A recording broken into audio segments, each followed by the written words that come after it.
The first Etsy shop that we have to review here today is by Illustration Bespoke. Okay. So, Illustration Bespoke, let me pull up my notes here, make sure, because I think the first one, she had a question as well, and this is from Rian. She was wondering if anyone could view her page and give her some feedback as her sales are really low. So let's check it out. Let's look at some of her products here and see if we can come up with some ideas. So we've got, let's look at this one, Aries, because my girlfriend is an Aries. And let's check this one out. Birth month, wall print, birth flower, stone, color, and zodiac. So I think you're going to want to work on your keywords a little bit more and get some stronger keywords in there, because right now you've really only got this one that's really going to be helping you out a whole lot: birth month, wall print, and then birth flower. So if we go ahead and we search this on Etsy, let's see what kind of stuff we get. Let me pull all these ones over here. There we go. So if we do birth month wall print, that only is going to bring up 771 results. Okay. Now you could also try, what is it? Horoscope print. You could try that. And I bet that brings up 11,000 results. So right there, you've got a much stronger keyword you could be optimizing for. Birth month wall print is just not a really great keyword. It's not really helping you out a whole lot. So I would recommend trying something like horoscope print as your first keyword. You want to go into Etsy and search around different keywords and try to find keywords that have more searches, more competition, more results, because that's what people are thinking about. So we could also try birth sign print.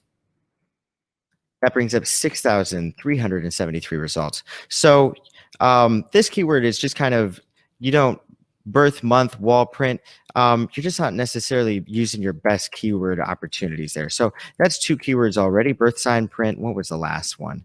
Horoscope print. And you can see both of those have more search results than your first keyword, which is birth month wall print.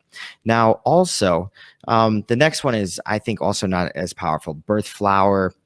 And these are just kind of, they're not structured how you should want to structure them. You want to structure them with print, and every one of these print, canvas, something like that.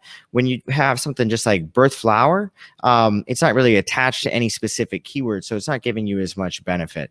So for your listing title, I would recommend getting 5 different keywords in there. I would do, birth sign print, horoscope print, and then go ahead and try other ones. You could do horoscope flower print. Zodiac. Yeah. And then you could also try zodiac print. That's a good one. Thank you for that, Krista. And you could then also do the specific ones: Pisces, Aries, and so on, targeting the specific ones. So let's look at the listing itself. The listing itself is very nice, very pretty. I think it's a good looking item. Birthstone, yes, please. No, thank you. I don't know what that means. So, oh, okay. So you can include the stone with the print. Okay. So that's, I think, a little confusing whether or not the birthstone is going to come with the print. I would just include it with all of the prints or not include it with all the prints, because it's a little confusing. I guess this one you don't have it on the print. This one you do have it on the print. But I don't know that, I'm not sure. Maybe people are really into that option. But to me, it seems a little bit confusing on whether or not to include the birthstone. And it's not that much of a difference. I would just, remove that option. I would do one listing that has the birthstone on all of them, and then maybe one without it. But you really just want to remove unnecessary questions. If there's too many questions your buyer has to go through, too many hoops they have to jump through, the more difficult it is for them to make a purchasing decision. So on this one, you've really got a lot of options, and they're not all 100% clear. So we've got yes or no on the birthstone. So that's one decision. And then we have sizes, an A3 and an A4. And A3 and A4 is not immediately clear what the difference in sizing is. So you would, if you have different size options, it would be really good to available in A3 and A4 matte gloss finish. So that's another problem. I don't know the difference. I don't know what A3 and I don't know what A4 is. So a lot of people are going to come here and they're going to see these two options and they're not going to know which one they should go through. So you want to remove that option as well. Um, I mean, maybe I'm just stupid, but I don't know what the difference is between A3 and A4. I guess glossy or matte finish. So if that's what that is, if it's glossy or matte, then you shouldn't call it A3 because I'm guessing that's the material, but I don't know what A3 is. So I would just say glossy finish or matte finish. I wouldn't say A3 or A4. So that's another area where you're just going to lose a lot of sales. You're going to almost every person's going to pull that up, be confused what the difference of A3 and A4 is, and they're just not going to buy.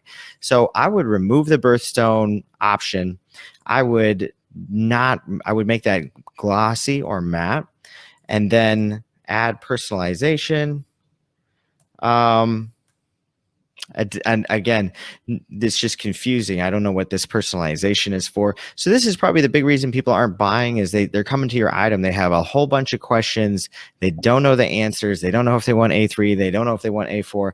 I thought A3 and A4 meant glossy or matte, but now in this personalization area, I'm seeing that you're asking me glossy or matte again. So I'm completely confused and I'm just not going to buy. I'm going to go somewhere else where it's a little bit easier. So it's a good practice. And this is for all products to have someone else who doesn't know what your product is, have them look at it and see if they have questions, see if there's any challenges they're coming across. Because when I look at this one, I think it's a cool product, but you're asking me to make a lot of different choices and I don't have all this information. I don't know what A3 and A4 and all this information is. So that'd be my suggestion. I hope that's helpful to you. I do think you've got some beautiful products. I think they're really cool.